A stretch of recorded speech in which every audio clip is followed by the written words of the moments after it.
Student, good afternoon. आज हम discuss करेंगे कि vector addition is not possible by simple law of algebra.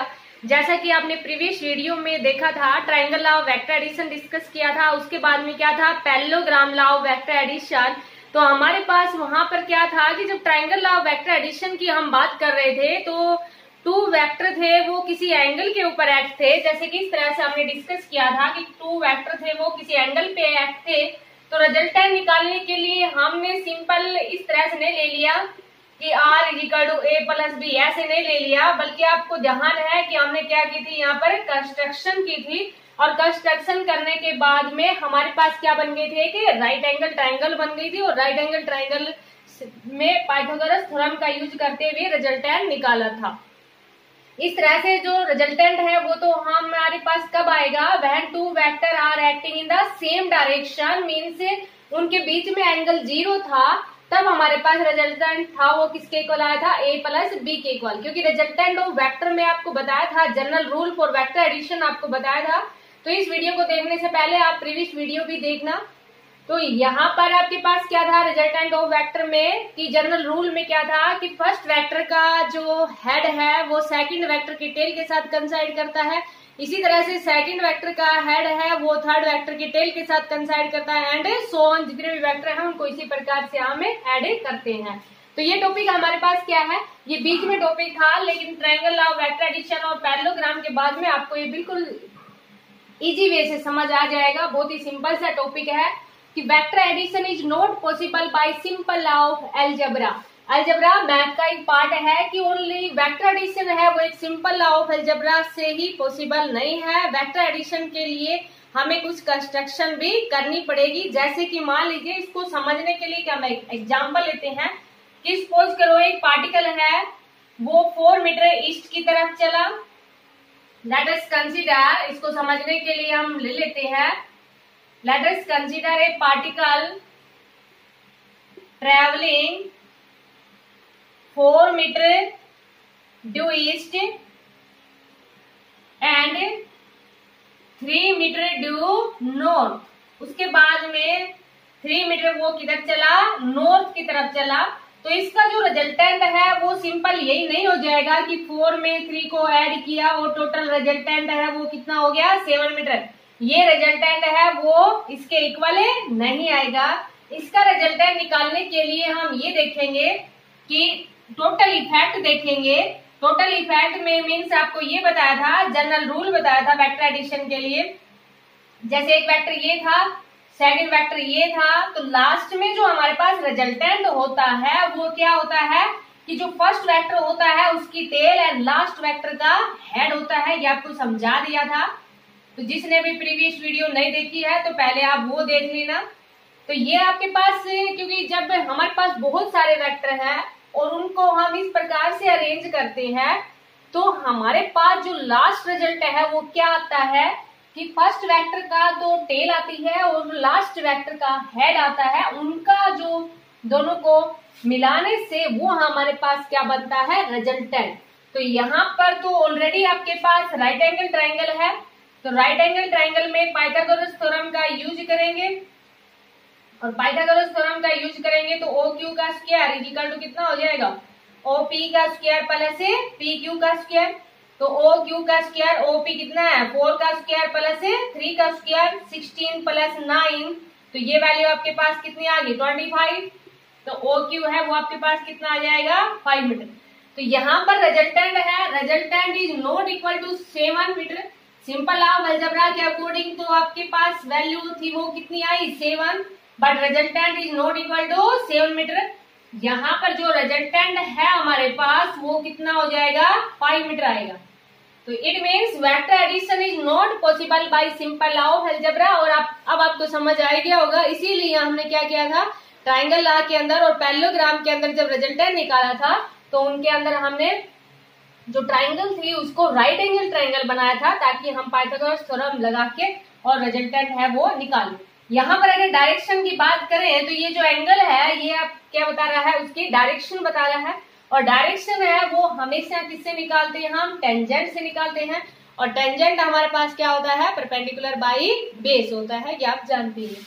तो ये हमारे पास टॉपिक था, सिंपल सा टॉपिक था, vector addition is not possible by simple law of algebra. अब इसके साथ आपके पास रिजल्टेंट ऑफ वेक्टर है वो कंप्लीट हो चुका है। अब रिजल्टेंट ऑफ वेक्टर में एक छोटा सा टॉपिक ये है condition for zero resultant vector, तो वो अभी और डिस्कस करते हैं। नेक्स्ट टॉपिक है वो हमारे पास क्या है कि जीरो रिजल्टेंट वेक्टर चाहिए तो उसके लिए क्या कंडीशन है। Condition for zero resultant vector, conditions for zero resultant vector. Resultant है वो हमारे पास क्या कितना होना चाहिए, जीरो होना चाहिए। Condition for zero resultant vector की जो कंडीशन है जीरो रिजल्टेंट वेक्टर के लिए, तो वो हमारे पास क्या कंडीशन है। तो देखो इफ थ्री वेक्टर्स, जैसे कि मान लीजिए आपने देखा था, थोड़ा सा रिमाइंड करवाते हैं, जैसे एक वेक्टर ये था, एक वेक्टर ये था, तो रिजल्टेंट वेक्टर था वो हमारे पास क्या था, if two vector are acting in the same direction then resultant is given by the third side taken in opposite direction या अपोजिट ऑर्डर।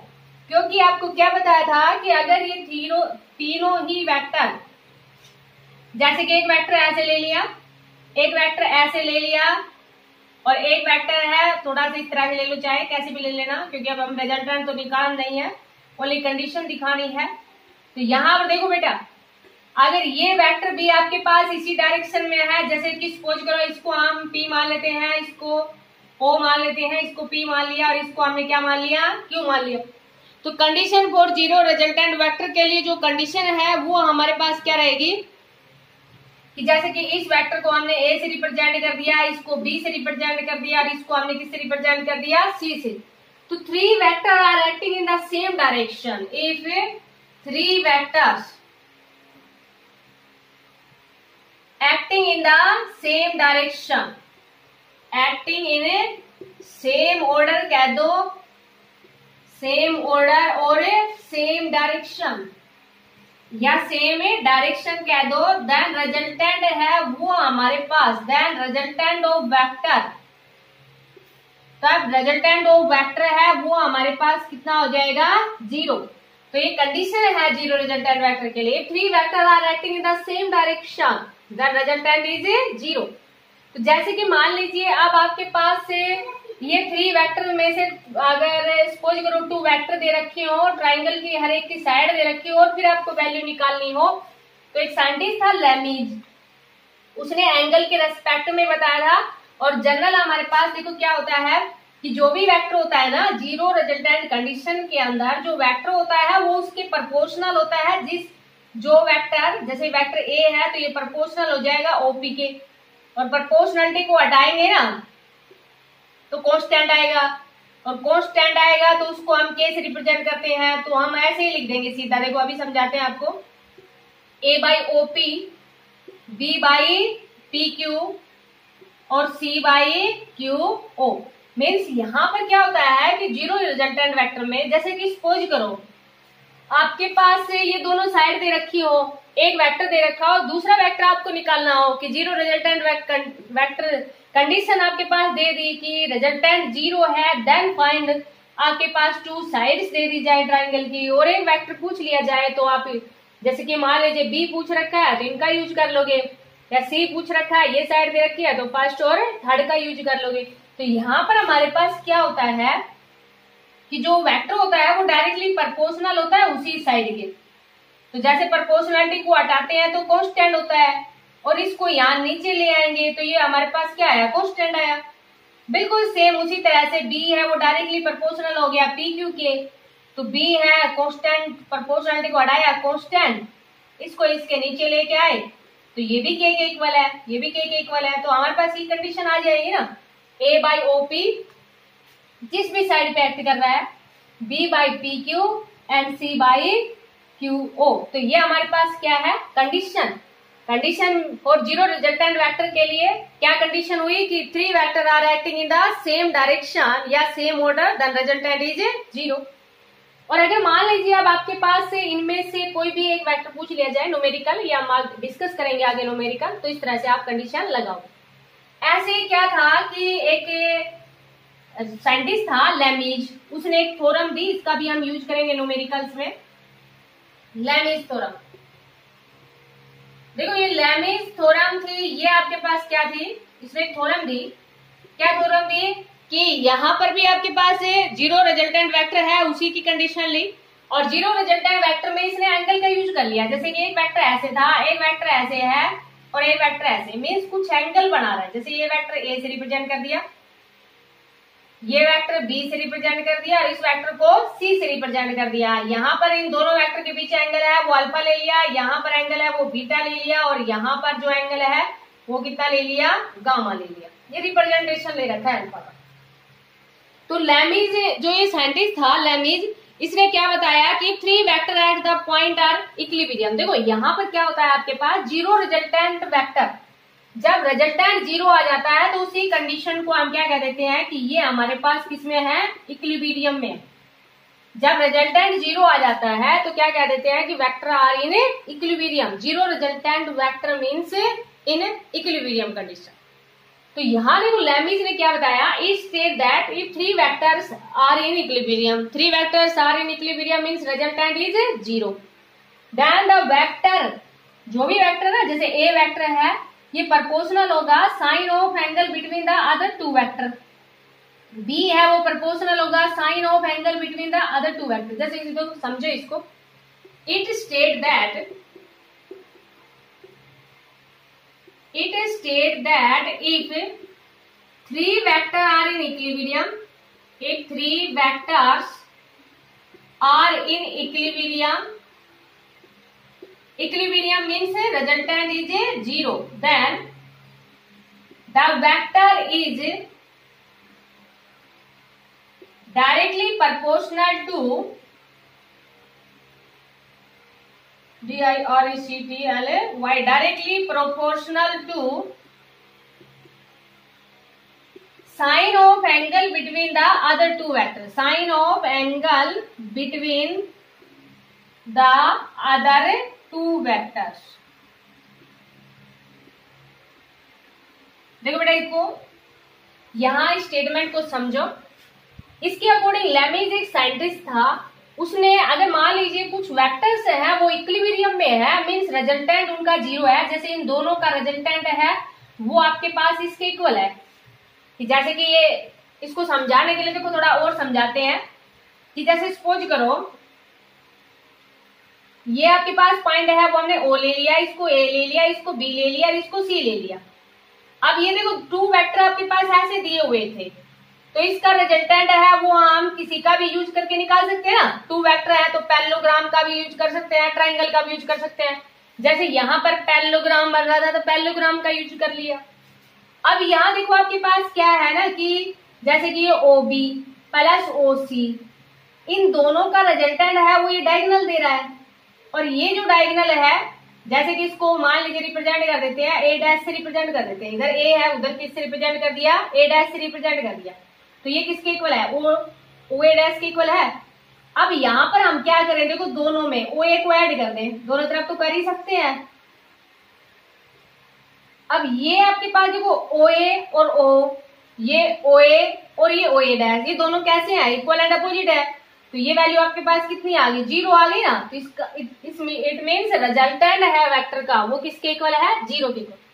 तो जब इसने लैमीज ने क्या बताया कि थ्री वेक्टर है वो इस प्रकार से एक्ट है, जैसे ये वाली कंडीशन समझ में आ गई होगी आपको कि इनका रिजल्टेंट है दोनों वेक्टर का वो इतना ही आएगा इन मैग्नीट्यूड में जितना ये है, और यहाँ पर दोनों कैसे हैं, इक्वल एंड अपोजिट है, और सेम टर्म तो हम दोनों तरफ ऐड और सब्ट्रैक्ट कर सकते हैं या मल्टीप्लाई जो भी है मैथमेटिकली ऑपरेशन है वो लगा सकते हैं सेम टर्म का।